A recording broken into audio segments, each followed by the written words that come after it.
Today's video has some sensitive stuff in it in relation to cows calving. This one is going to be a lot about the start of calving season and the busy time it brings on a lot of dairy farms, so it will contain them gory scenes that calving does bring. They're not too bad, but if anyone is kind of sensitive to that thing, I'm giving you a warning now, because as soon as it starts, we're straight into it. Anyway guys, hope you enjoy the video. So, I hope you can see me. It's quite dark here, but it's only 8:30. But we are... Can you see me at all? It's a bit hard to pick up any light here. There we are, that's better. We are 4 cows into calving season. But this one here is the first cow that we're going to have to give a bit of assistance to. The rest of them have been straightforward on their own, and that's the way I like them, to be honest with you. We don't like to have to touch them unless we really have to. But this girl here is quite nervous. I could spot that earlier on, and she's a calving pen tore asunder, even she's only here in here less than an hour. And the 2 feet are out now for a good wee while, and it's time to do something with her. So those of you that aren't from the farming background, a very brief kind of understanding of why we help cows to calve and the different devices that we use. Inside a cow, there's 2 sacks. There's the outer sack, and then there's the inner sack. The inner sack is the one, as we call water bags, that's the farming term for it. But that's the one that the calf is in. So the outer sack comes first. It's after bursting down the ground. You can see the remnants of it there. It's just generally full of fluid. And then the second bag comes with the calf inside it. Now sometimes the calf's born in the bag. You hope that it bursts, because a calf can suffocate if the bag doesn't burst. When the head starts to come, the bag does naturally burst itself, and then the calf comes out. But on this occasion here, the calf head isn't out and the bag has burst, so you have to be careful to not leave it too long, because what happens is the calf can drown. Fluid starts going down the calf's throat and nose, and the calf can drown in its own fluid. So you don't want to leave it too long when that happens. And she's not making any progress. She's not laying down. Everything's okay. I'm fit to take my time to tell you now, because I've done this quite a while now. And, well, you're never 100% sure, but I kind of know what this is, what to look for. But I just wanted to explain it to you. That's what happens. So she's not going to lay down. She's very nervous. She probably will calve if we give her another half an hour or so. Eventually the pain will make her lay down, but it could be too late for the calf, so it's time to intervene on this one. So I'm going to mount you up here and we get this calf out.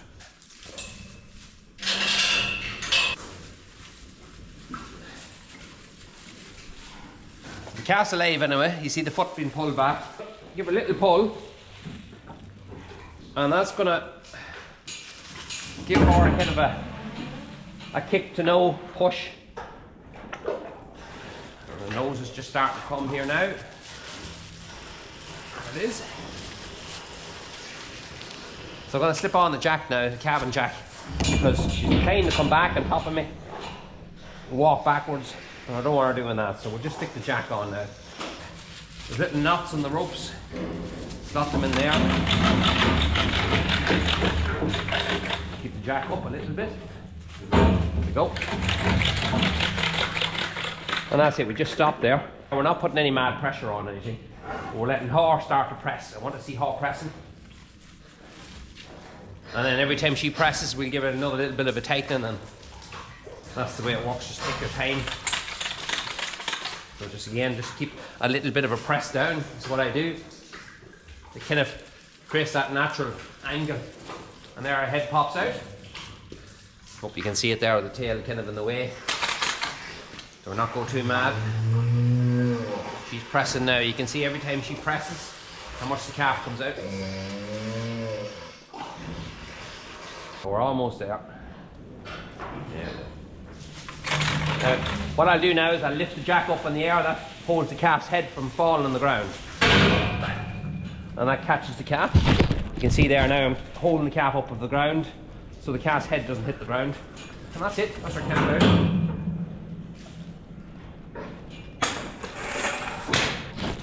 The calf's okay, 100%. Just back there, I'm after washing the jack, hanging it back up again on the wall for the next one. Ropes are washed, and that's all the things all took care of. You can see the calf now is only 5 minutes old and is already trying to get up to his feet. So I'll leave that calf there now tonight with Mum, and hopefully it'll get up in the next hour or two and suck. If it doesn't, before I go to bed tonight, I have some colostrum that I keep in the fridge Always from the first couple of cows a calve, I always keep fresh colostrum, as much as I can keep of it. And I'll thaw out a bit of it, and I'll give it to that calf about 2.5 litres. Hopefully get into it. A good colostrum, and that gives it the start that it needs. So I'll leave them there now, let her do her thing. Hopefully she'll lay down nice and comfortably, and she'll get rid of her afterbirth, because that will come now in the next hour or two. She'll pass that.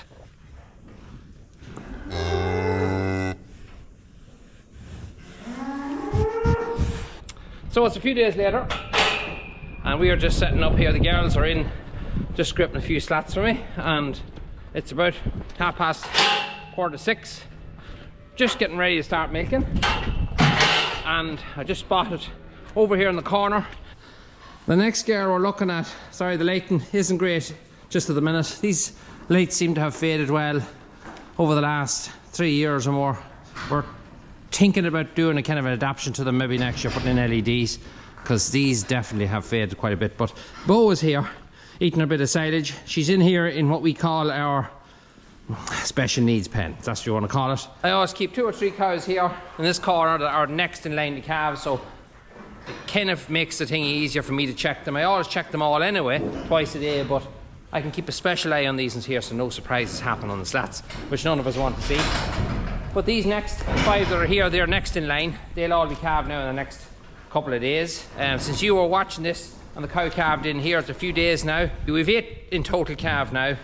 These 2 will definitely be calved tonight, so that'll bring us to 10. And these 5 here, definitely around the weekend time. This is Wednesday the 11th. All 5 of them should be calved around the weekend. So we're getting through them nicely, and all's going thankfully to plan so far. But what I want to do before we start milking is I want to get Bo into the calving pen here. I want to put some bedding down first for her and get her into the calving pen, and we'll then milk along, and hopefully then as we're milking and stuff, she'll move on a little bit further. She can lay down a bit of comfort and get ready to calve, because she is quite sick of the calving now. She is in labour, and it's going to happen within the next 2 hours or so.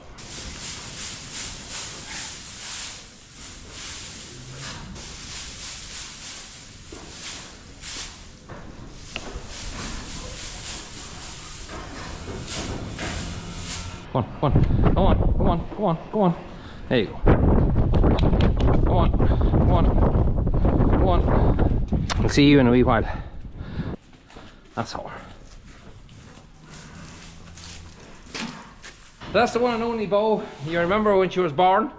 A lot of you used to follow the channel from day one. You used to remember the whole journey with Bo. So it'll be interesting to see, will she throw a red calf or more? So will she throw a heifer calf, which hopefully, fingers crossed, we will. The last 3 cows have been heifer calves, so the tide was looking a bit dodgy there for a while because we've had a spade of bulls, but then 3 heifers came in a row, so we're alright, we're happy enough. We're going to get our milking done, get our calves fed, get all finished up, and then see how we're doing here.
That's the simple way of heating the milk here.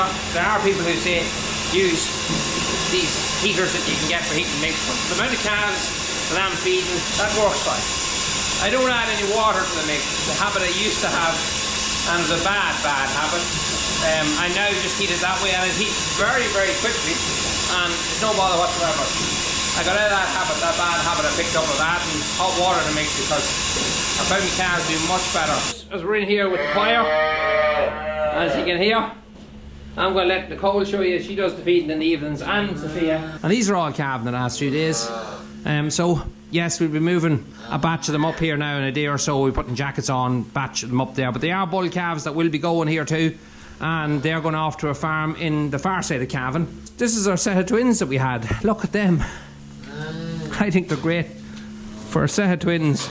Powerful bull calves. They are vocal, they're hungry, which is a good sign. It's nice to hear them roar. So Nicole and Sophia is going to take into their feeding, get these fed, and we get on to the next job.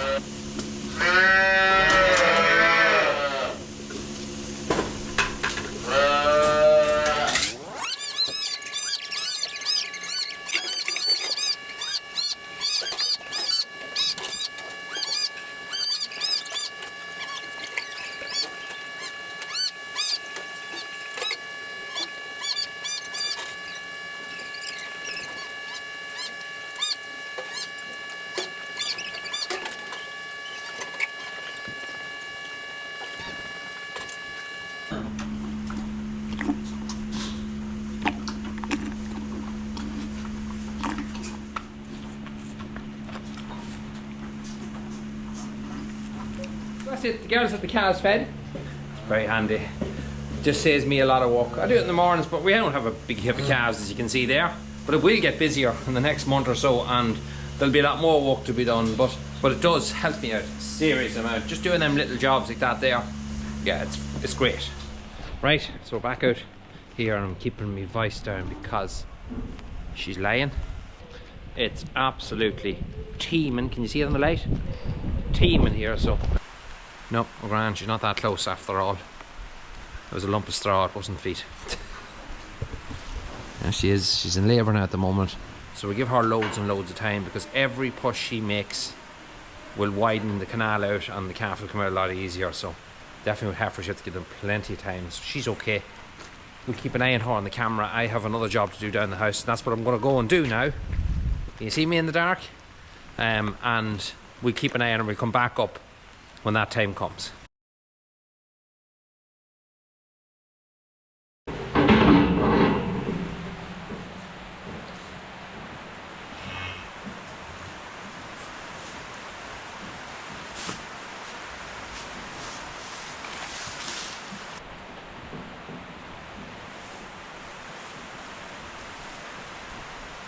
Camera there. There she is. It's a bull calf, which I am disappointed in, but look it has got a bit of red in it. There's a bit of red around its face. Be interesting to see. Be careful, be careful. It'll be interesting to see what it's like when it starts to dry out. It's a big lump of a calf, that much I can tell you. I just come in there at the last minute, give it a little bit of a pull. There was nothing behind it, just to get it out, get the water bag busted, and all's good. So that is bow calved. I'm glad, regardless of it not being a heifer calf, which would have been a mighty bonus. I'm glad she's okay, and hopefully now she'll be in the parlour tomorrow and she'll not give me any abuse. She's very quiet, Bo. She is just another pet cow, but the pet cow like Moudini are the most troublesome in the parlour, and that's a simple way of putting it. They have an attitude that's not really afraid of you, and they can be a nuisance in the parlour. Hopefully Bo, I don't think she will be. She's very gentle natured, I don't think she will be. But that's it, that's her calf anyway. Tonight we're going to have one more over there. It's just going to 8:15. She might hide out tonight, I don't know, but we'll see. And there's another heifer over there not far away from it as well. But that's it, that's Bo's story complete. She's now what we class as, well, she's still a heifer because she has her second calf. We kind of call her a cow then. In calf heifer, heifer first calf, and then a cow when she has her second calf. That's kind of the way we call them here. Seems like no length ago when she was a calf herself. That's it, I'm going to leave them be. I'm going to bring out a bucket of water first and give it to her.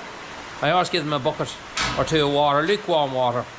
Doesn't have to be warm, but sometimes I just put a little bit of heat into it. They seem to like it, and that just doesn't do all the good. But anyway, I'm going to leave her. We'll pick this up tomorrow. Right, little job I want to finish off today with, and something that's been sitting this ages up in my shed, and I don't actually know what that brand is, but you can tell that it is a cow brush. Some of you might know, is that German or what language is that? But it came from our local co-op, McCabe Feeds in Canningstown, and no, I didn't pay for it whatsoever. I was up getting blade sharpened for our clippers before we clipped our heifers or cows. You remember when we done that? So that's how long ago we're talking about. And Damien came out and said, I'm throwing that in the back of the Jeep, I want you to put it on the wall, just tell me what you think about it. We're only after getting them in, and see what you think about it. Even ask people who watch your videos what they think about them, and that's how we ended up with this. I wasn't looking for brushes, to be honest with you. I was looking at them last year, but a different style of brush, maybe one out in the yard, one of the big rotating brushes, but I never thought of it again. Throw it up now, it's been sitting long enough. There's no point in putting it up in the summertime when the only person who can itch against it is myself, which I probably will end up doing.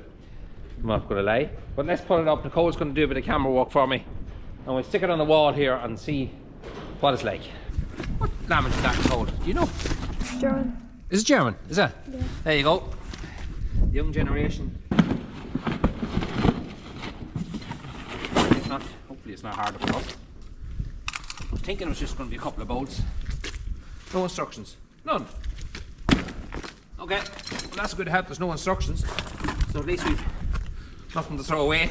Right. I was trying to look to see where's the best place to put it. Now, I would like to put it on one of those girders over there, but there's a drinker on every one of them, and that's not going to work.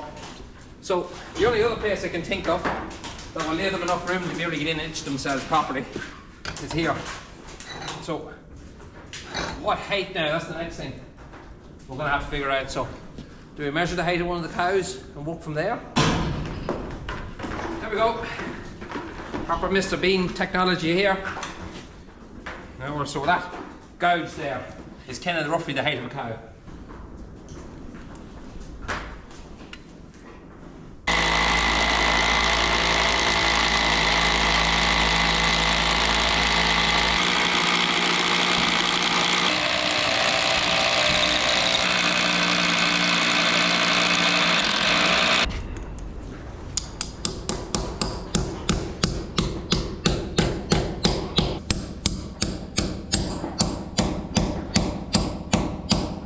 I don't want to drive it in the whole way because I want to leave myself a wee bit of room to move it from side to side, because when you're doing this and filming it, the chances are pretty low of it going together first time. What do you think? Jeez, we're not far here. We're not right, but we're not far. Right, we tip up here these.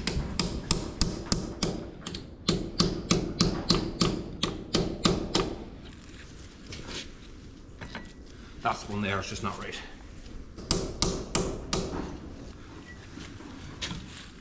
I actually think the bolts themselves are too big.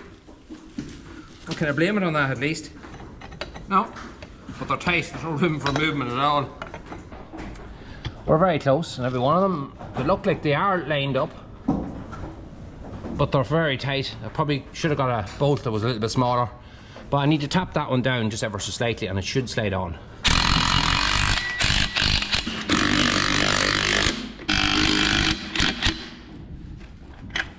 Well, that went actually extremely easy, didn't it, Nicole? No. How many of these nuts do you think I'm going to let fall into the slats?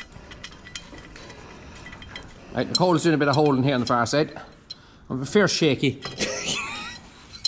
Don't start laughing now, because start laughing, the whole bolts will all go into the slats. And then I'll have to blame you for the whole thing. And oh Jesus, this is shocking professional. You leave it to me here. Over. Pivot. Pivot. Oh, sugar. Now the bolt's gone, I can't get my hand into it. Sorry, we're having a deep discussion here. We've got the cameras rolling. Nicole's going to stick her arm up here and get the bolt in, because I don't know how. Which one? You're supposed to do it otherwise. Huh? Which one? Oh, the top one. And can you get it in there? That's the thing. I can just get this nut to go on. So what you're watching here now is two professionals fitters. We're doing this a long time.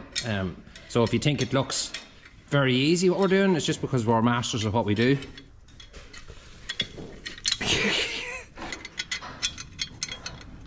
You tell me whenever. Yeah. That's it, isn't it? Yeah. So Nicole's holding the brush and the hammer, and I have an itchy nose. Just take me a few minutes to itch it.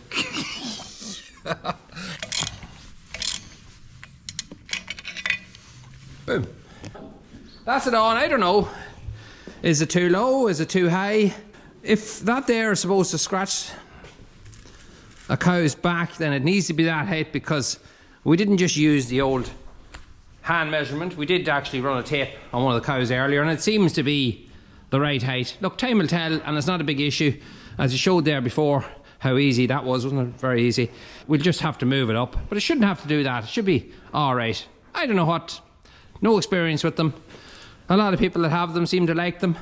They're a lot cheaper alternative than some of the more expensive brushes that are 10, 20 times more expensive, but if it itches the cow's back, that's good enough. And if it works out well, maybe next year we'll get a couple more of them, put them in different parts, like the far end of this house, and maybe one each on both sides where the cows is. The only problem I have is we don't have a huge amount of room to put one up.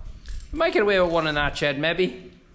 This is not ideal. I would like to actually have it on here, but we have drinkers, and that rules that out, so I can't think of anywhere else you would put it. One thing, there was no instructions with this one. You don't really need to put it together, but I would say having a 12-year-old with you definitely makes it much handier. Look, thank you to my local guys, McCabe Feeds, because this was given to me for no charge. So if you want to say the sponsor of today's video, well then they're the sponsors of today's video.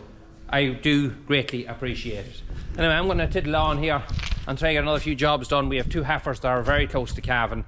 But having said that, there is something very special coming up. That's by far the most important thing we've ever done on our channel. It's something that will hopefully benefit a lot of people, and it's something I will need your help with as well. The support we've got in YouTube, as I've said many times before, and the reason why I keep saying it is, it has been absolutely brilliant. The power of social media, look, it has its bad points, but it has its good points, and its good points thankfully outweigh anything that might be negative about it. But there's one thing that's been on my mind for quite a while, and that is to actually be fit to give something back, do something good with it. So next Sundays, hopefully it'll be on next Sundays, we'll be fit to do that. There'll be a very important guest here who will explain the thing much better than I can, and I will put my bit onto it as well. And there'll also be a chance for you guys to get something, well, to get 3 items perhaps, that are cool, really, really cool. So keep an eye out. If you only watch an odd one of our videos, try to keep an eye out for that one, because that one is pretty special. So anyway guys, until the next one, as always, thanks very much for watching. Catch you again.